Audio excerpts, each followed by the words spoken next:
বন্ধুরা, এই ভিডিওটিতে আইএসএল ইন্ডিয়ান ফুটবল নিয়ে কিছু গুরুত্বপূর্ণ আপডেট দেবো। যেমন কেন বলছি, আইএসএল 260 কোটির মতো একটা বিশাল টাকা লস খেলো। আইএসএল মোবাইলে তো দেখাবে ফ্যান কোডে, টিভিতে কোন চ্যানেলে দেখাবে? মোহনবাগানের জন্য একসঙ্গে দুটো ব্যাড নিউজ। তার পাশাপাশি কিন্তু আইএসএল ইন্ডিয়ান ফুটবল নিয়ে আরও অনেক গুরুত্বপূর্ণ আপডেট দেবো। তাই বলতেই পারি ভিডিওটা শেষ পর্যন্ত দেখবেন। এবং যারা চ্যানেল নতুন আছেন সকলকে একটাই অনুরোধ করে রাখবো, যেহেতু এখানে আপনার খেলার সমস্ত রকম আপডেটস পেয়ে যাবেন, তারা অবশ্যই পাবলিক ভিউ কলকাতা চ্যানেলটিকে সাবস্ক্রাইব করে বেল আইকন প্রেস করে অল করে রাখবেন। তাহলে বন্ধুরা, সবার প্রথমে আপনাদেরকে জানাই, আমি কিন্তু অনেকদিন আগেই বলেছিলাম যে ফ্যান কোডেই ওটিটিতে লাইভ দেখাবে। কারণ ফ্যান কোড বহুদিন ধরে চেষ্টা করছিল যে আইএসএলটা টেলিকাস্ট করবে, স্ট্রিম করবে। তো ফ্যান কোড অপরচুনিটি পেয়েছে। মোবাইলে আমরা সবাই জেনে গেছি ফ্যান কোডে লাইভ দেখাবে, কিন্তু সব থেকে বড় বক্তব্য, তাহলে টিভিতে লাইভ কোন চ্যানেলে দেখাবে? কারণ টিভির রাইটসও কিন্তু ফ্যান কোডের কাছেই আছে। অর্থাৎ টিভিরটা কিন্তু এখন অবধি ফ্যান কোড অন্যান্য টিভি চ্যানেলের সঙ্গে কথাবার্তা চালাচ্ছে, যাতে তারা ফ্যান কোডের থেকে টিভির রাইটসটা নিয়ে মানে টিভিতে আইএসএলটা দেখায়। কারণ অত্যাধিক মানুষের কাছে কিন্তু স্মার্ট টিভি নেই কলকাতায়, ওয়েস্ট বেঙ্গলে। তো সেই জন্য কিন্তু ফ্যান কোড কথাবার্তা চালাচ্ছে অন্য কারোর সাথে, যাতে টিভিতেও লাইভ দেখানো যায় ম্যাচটা। তো এখনও কিন্তু টিভিতে কোথায় দেখাবে এটা কনফার্ম নয়। তো কনফার্ম হলে সেটা কিন্তু আমি আপনাদেরকে অবশ্যই জানাবো। এইবারে আপনাদেরকে বলি, আমি কেন বলছি আইএসএল 260 কোটির মতো একটা হিউজ অ্যামাউন্ট লস খেয়েছে।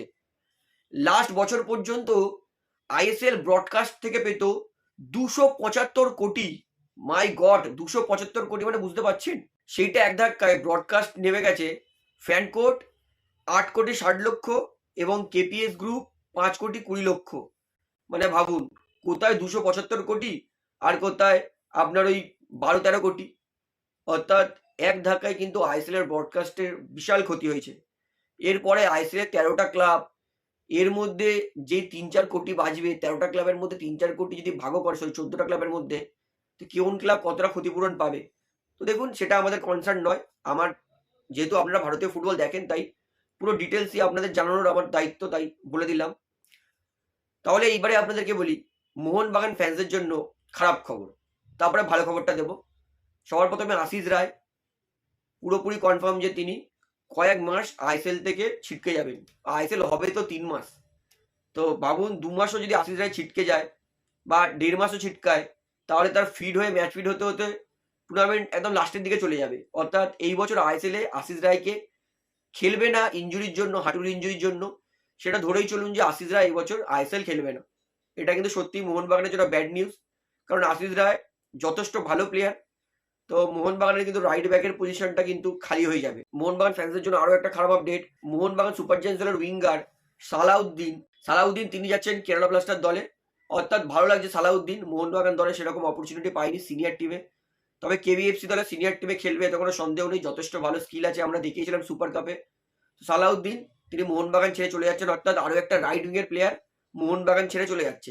এইবার ভালো আপডেটটা দিই, যতদূর আপাতত মনে হচ্ছে ব্রাইসন, পার্থিব গগৈ বা লাল্লেনজোলা ছাংটে, এই তিনজনের মধ্যে কিন্তু একজনের সঙ্গে মোহনবাগান কথাবার্তা পুরোপুরি দমে চলছে। এবং কিছুদিনের মধ্যে এই আপডেটটা আমরা পেয়ে যেতে পারি যে নয় ছাংটে, নয় ব্রাইসনের চান্সটা একটু কম আছে আপাতত, নয় পার্থিব গগৈ।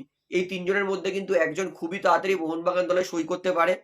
ওইটা সামার ট্রান্সফার উইন্ডো না হয়েও এই সিজনেও হতে পারে। এই সিজনের পসিবিলিটিস খুবই কম, কিন্তু চান্স আছে।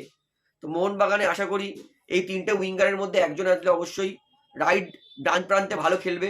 তো দেখা যাক মোহনবাগান কাকে সই করে। তাহলে বন্ধুরা, এই ভিডিওটিতে এতটাই বলার ছিল, আশা করি সমস্তটা আপনারা বুঝতে পেরেছেন। তো ভিডিওটা এখানে শেষ করছি, আশা করি ভালো লাগলো। তো ভিডিওটি ভালো লাগলে অবশ্যই লাইক করুন, কমেন্ট করুন, শেয়ার করুন এবং চ্যানেল নতুন সকলকে অ্যাক্টিভ করে রাখবো, যেহেতু এখানে আপনারা খেলার সমস্ত রকম আপডেটস পেয়ে যাবেন। তো অবশ্যই পাবলিক ভিউ কলকাতা চ্যানেলটিকে সাবস্ক্রাইব করে বেল আইকন প্রেস করে অল করে রাখবেন। ধন্যবাদ।